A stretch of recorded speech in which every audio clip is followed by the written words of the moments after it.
Parshat Shmini is bookended with, on the one hand, at the very beginning of the parsha, a theme, which then seems to be repeated by the other bookend at the very end of the parsha. The parsha begins with the description of the inauguration of the Mishkan and the Kohanim, and the tragic death of the sons of Aharon. And then the Torah says, "Vaydaber Hashem el Aharon lemor, Yain v'shechar al tesht atov vanecha yitach b'voachem el ol moed, v'lo tamutu chukat olam l'dorotechem, u'lahavdil bein hakodesh u'bein hachol u'bein hatamei u'bein hatahor." So the Torah, after this horrible mishap, says that God said to Aaron that wine and any intoxicating beverage you shouldn't drink, you and your children with you, when you come into the Olam Moed, and you shall not die. This is an eternal law for all your generations, in order to lahavdil, in order to make a distinction between the holy and the non-holy, between the impure and the pure. And then at the end of the parsha, we find that the Torah repeats the same theme of Havdalah. So after all the laws of Kashrut, the Torah concludes this week's parsha by saying, "Zot Torah behema va'of v'kol nefesh hachaya romeset b'mayim u'lachol nefesh hasheretzet al haaretz." This is the instruction concerning all of the animals and birds, etc. Lahavdil bein hatamei uvein hatahor, in order to make a distinction between the impure and the pure. So clearly, this parsha is suffused and permeated with this central theme, as indicated by the bookends, the beginning and the end, of the notion of Havdalah. What's that all about? And how can that somehow explain, perhaps, the deaths of the sons of Aaron, and also the theme of Kashrut that we see in this week's parsha? And perhaps the answer to this lies in one of the central themes in the teachings of Rav Kook, and that is the distinction between the notion of the klal, an inclusive, broad view of things, versus prat, the individual facts. You could perhaps look at it as a relationship between forest and trees, or between the dots, like the test of color blindness, in which you are failed to see the coherent image which emerges from the dots. So klal ufrat. Now, the notion of Havdalah is the ability to see distinction.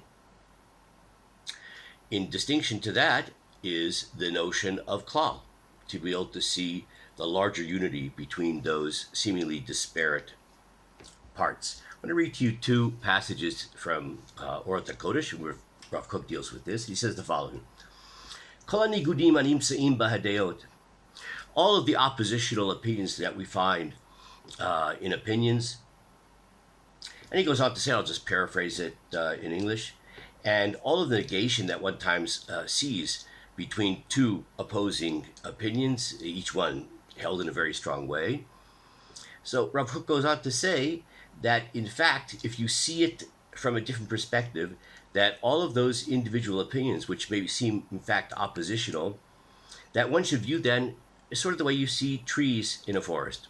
Use the image that we had before, in which there needs to be a strong distinction between each tree, a certain distance between them, in order that each one can grow in a healthy manner and receive its nutrients from the ground. And then when that happens, when you have this individual differentiation between the trees, then in fact you have a beautiful forest, the coherent whole, the coherent forest. And Rav Kook then goes on and he says that the Zohar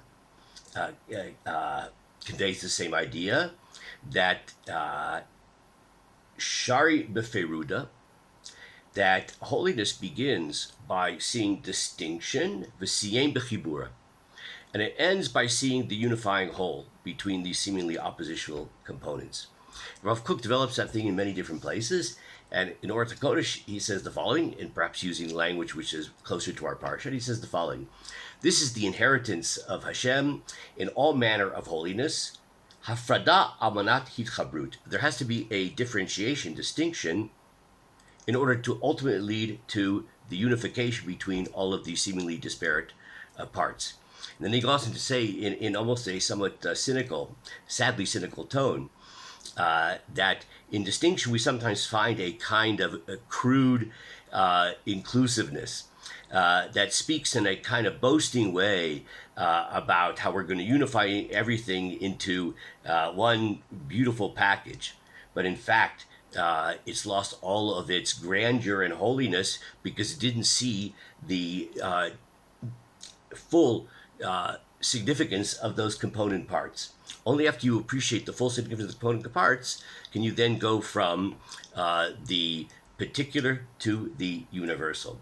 And then Rav Kook quotes from the Zohar again, that Sitra Achra Shari Bechibura, that the side of unholiness that begins with inclusiveness, unity, Besiem Bifruda, but that so-called inclusiveness ultimately leads to, in fact, division and divisiveness.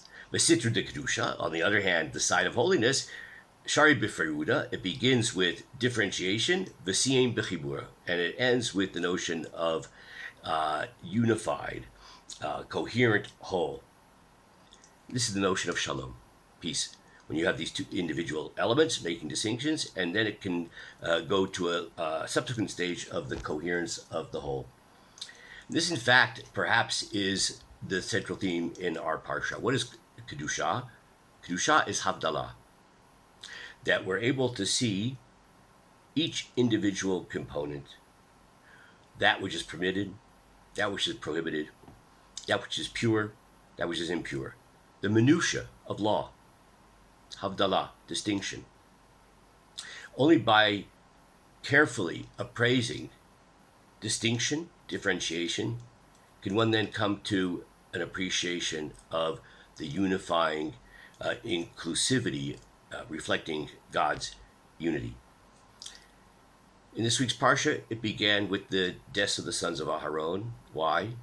Because perhaps as a result of being intoxicated, as the Gemara says, that someone whose eye is in his drink, who's drunk, there are no distinctions anymore.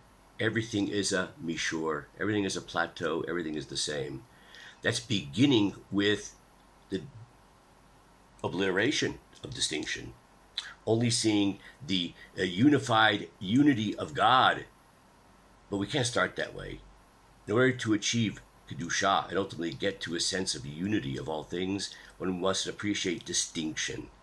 And only through appreciating the distinction, like in kashrut, pure, impure, permitted, forbidden, only then can we reach the next level of the reflection of divine unity, of true holiness.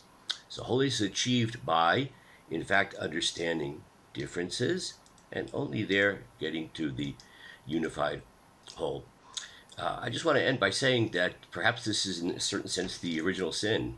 When the Torah speaks about the sin of Adam v'Chava, the Eitz Hadat Tov v'Ra, the tree of knowledge of good and evil, and perhaps the original sin is the inability to make that distinction, to make Havdalah between Tov and Ra. And if one fails to make these distinctions, then Kedusha, in the sense of a understanding of the unity of all things in a higher level, is not possible, and matter of fact is tragically undermined. And with this, I wish you a Shabbat Shalom.